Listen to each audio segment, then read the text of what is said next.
सुशील गुप्ता जी का स्वागत करता हूं। मैं लोकसभा अध्यक्ष श्री पवन जी से कहूंगा आगे वाली रो में आए और दलवीर जी के साथ बैठे प्लीज।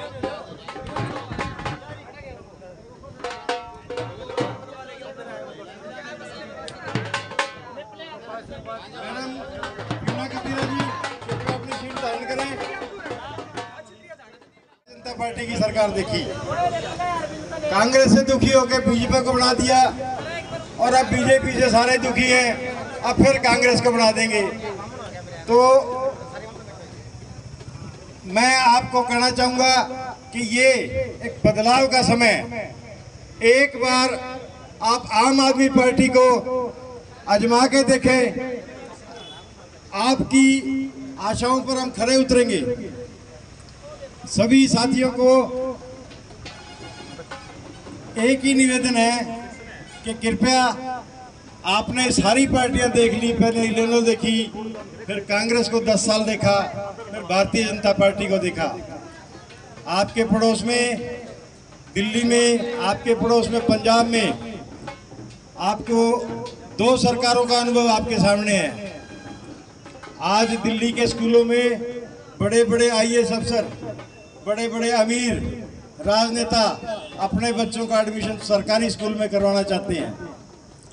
और बिल्कुल इसके उलट हरियाणा के अंदर एक आम आदमी भी सरकारी स्कूल में अपने बच्चों का एडमिशन कराने में बेइज्जती महसूस करता है। इसलिए नहीं कि मास्टर क्वालिफाइड नहीं है, वो सिर्फ इसलिए कि हमारे स्कूलों को सरकार चलाना ही नहीं चाहती। आपको पता है 2020 में कोरोना का बहाना लेकर स्कूलों के मर्जर के नाम पर 21 स्कूल बंद कर दिए। अभी भी कल के अखबार में आपने पढ़ा होगा कि उस कमी पूर्ति को करने के लिए 4 लाख फर्जी बच्चों को दाखिले कर दिए। ये इससे बड़ी हमारे प्रदेश के लिए शर्मनाक क्या बात होगी कि बच्चों का वोट नहीं है। अगर वोट होता तो इनके लिए भी बढ़िया स्कूल बनते। इसी तरह हमारे सरकार का बहुत सारा एजेंडा है जो माननीय सुशील गुप्ता जी आपको बताएंगे। मैं आपके बीच में ज़्यादा समय ना लेकर आप सभी का स्वागत करता हूं कि आप दफ्तर की ओपनिंग में सभी लोग आए। और मैं मैडम रजनीश से कहूँगा कि जो हमारे आम आदमी पार्टी हरियाणा प्रदेश की महिला अध्यक्षा है कि 2 मिनट आपको अपने विचारों से अवगत कराएं। Thank you. हमारे बीच आज के कार्यक्रम के मुख्य अतिथि हमारे आम आदमी पार्टी के प्रदेश अध्यक्ष डॉक्टर सुशील गुप्ता जी, आज के कार्यक्रम के आयोजक गुप्ता जी, हमारी लोकसभा के अध्यक्ष पवन फौजी जी और हिसार जिला के ग्रामीण अध्यक्ष दलबीर किरमारा जी और जितने यहाँ बरवाला से और हिसार जिला से क्रांतिकारी साथी आए हुए हैं, सबको मेरा हाथ जोड़ के नमस्कार। देखिए, सबसे पहले तो मैं गुप्ता जी को ये ऑफिस की ओपनिंग के लिए बहुत बहुत बधाई देती हूँ और आप सबको भी इसके लिए बहुत बहुत बधाई कि बरवाला में एक पार्टी का नया ऑफिस खुलने जा रहा है।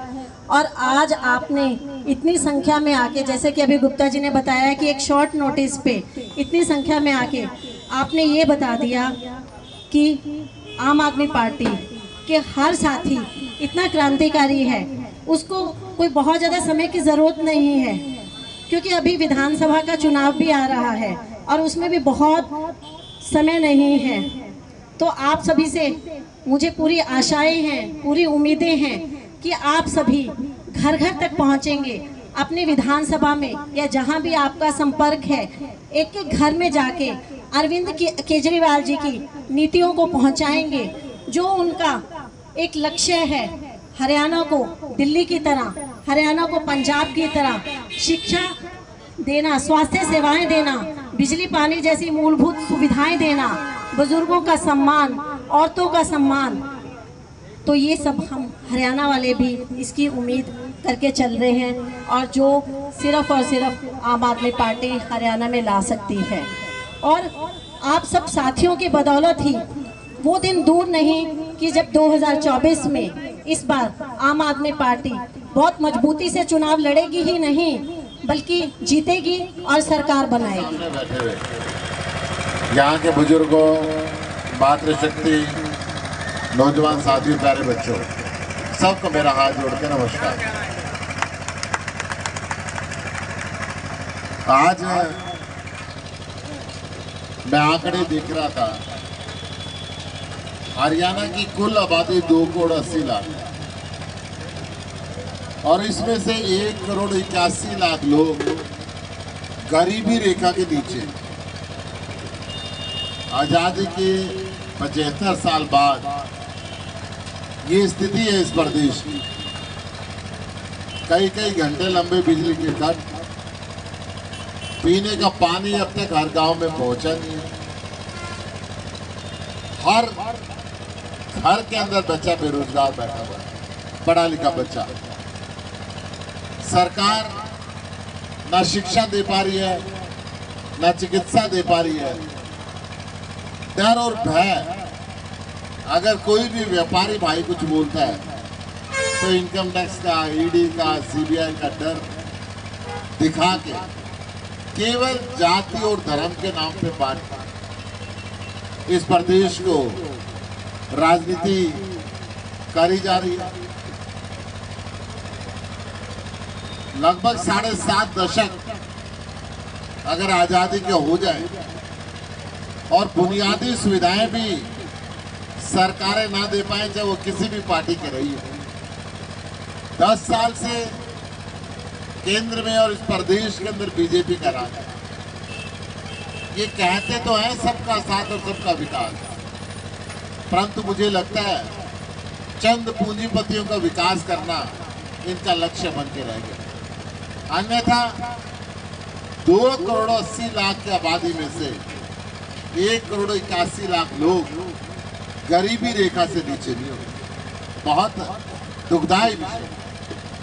सरकारी स्कूल बंद होते जा रहे हैं, इंफ्रास्ट्रक्चर सुधारा नहीं जा रहा है, हॉस्पिटल नए बन नहीं रहे हैं।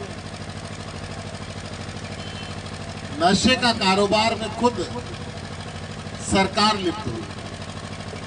जो हरियाणा के अंदर नशा हुआ ही नहीं करता था, आज चारों तरफ हर गांव में कहीं इंजेक्शन पड़े हुए मिलते हैं, तो कहीं चिट्टे का कारोबार, और बाकी कुछ बचा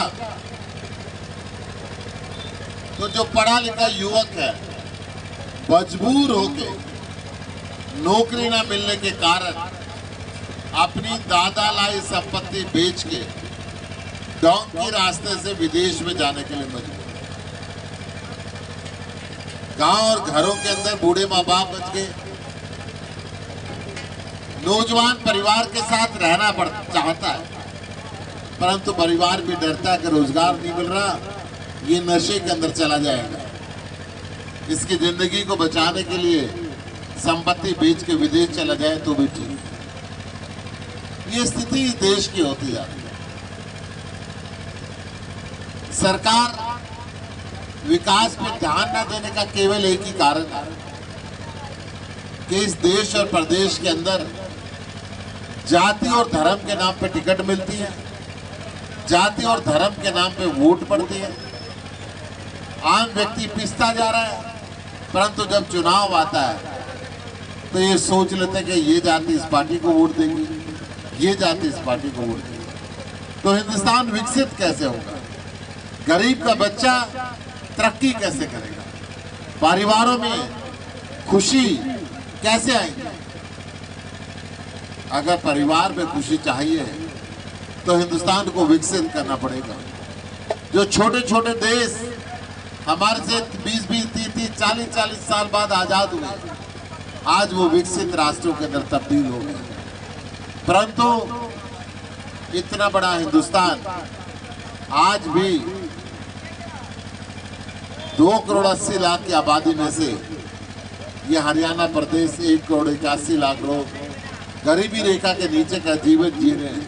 और ये सरकार कहती है कि हमने विकास किया, ये सरकार कहती है कि सबका साथ और सबका विकास। अगर इसका सबका विकास कहते हैं 5 किलो राशन देके लोगों को मूर्ख बनाए रखना, किसान को उसके एमएसपी का ना देना, महिलाओं को बराबरी का अधिकार ना देना, छात्रों को अच्छे स्कूल ना देना, बुजुर्गों को अच्छे हॉस्पिटल ना देना, नौजवान को रोजगार न देना, ये सबसे बड़ी कमी इस देश के अंदर आ गई। अरविंद केजरीवाल जी ने एक विकसित हिंदुस्तान का सपना देखा है, एक शिक्षित हिंदुस्तान का सपना देखा है, और वो जो सपना देख रहे हैं उनको जबरदस्ती बिना किसी कसूर के जेल में डाल देना चाहते हैं। कि ये स्कूलों की बात करता है, या हॉस्पिटलों की बात करता है, ये फ्री बिजली और पानी की बात करता है, ये अच्छे रोजगार की बात करता है, ये नशा मुक्त हिंदुस्तान की बात करता है, इसको जेल में डाल दो, अन्यथा सारा हिंदुस्तान इन चीजों की डिमांड करेगा। परंतु कितने दिन जेल में रखेंगे? ये अरविंद केजरीवाल के शरीर को जेल में डाल सकते हैं, उसकी सोच को जेल में नहीं डाल सकते। आज हरियाणा के अंदर जब हमने कुरुक्षेत्र सीट का चुनाव लड़ा तो एक बात तय हो गई, 10 सीटों पे इंडियन नेशनल लोकदल ने चुनाव लड़ा, 10 सीटों पे जननायक जनता पार्टी ने चुनाव लड़ा, 10 सीटों पे बीएसपी ने चुनाव लड़ा। इनके 30 उम्मीदवार मिला के एक सीट कुरुक्षेत्र में आम आदमी पार्टी ने चुनाव लड़ा, उसकी एक सीट की वोट ज्यादा थी और इनके 30 की कम थी। अब एक बात तय हो चुकी है कि तीसरा विकल्प हिंदुस्तान के अंदर आम आदमी पार्टी है, हरियाणा के अंदर तीसरा विकल्प आम आदमी पार्टी है, और आम आदमी पार्टी इस दिशा के अंदर काम कर रही है। आज जो भी साथी इस मुहिम के अंदर जुड़े हैं, हरियाणा को विकसित करने की, हिंदुस्तान को विकसित करने की, शिक्षित करने की, बारोजगार करने की, एक ईमानदार सरकार लाने की, इस मुहिम में जुड़े हुए सभी साथियों का मैं अभिनंदन करता हूं, स्वागत करता हूं। आम आदमी पार्टी हरियाणा आज जन संवाद का कार्यक्रम चला रही है।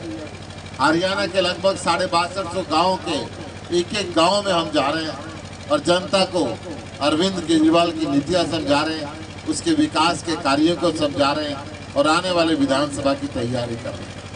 आज इस दफ्तर के ओपनिंग के मौके पर डॉक्टर सीपी गुप्ता ने मुझे यहाँ पर बुलाया। मैं हिसार लोकसभा के, हिसार जिले के और इस विधानसभा के सभी साथियों का अभिनंदन करता हूँ, आभार व्यक्त करता हूँ, और मुझे पूरा विश्वास है कि एक दिन आपका संघर्ष रंग लाएगा और आप हरियाणा को विकसित करेंगे। आपका बहुत बहुत आभार। जय हिंद, जय भारत।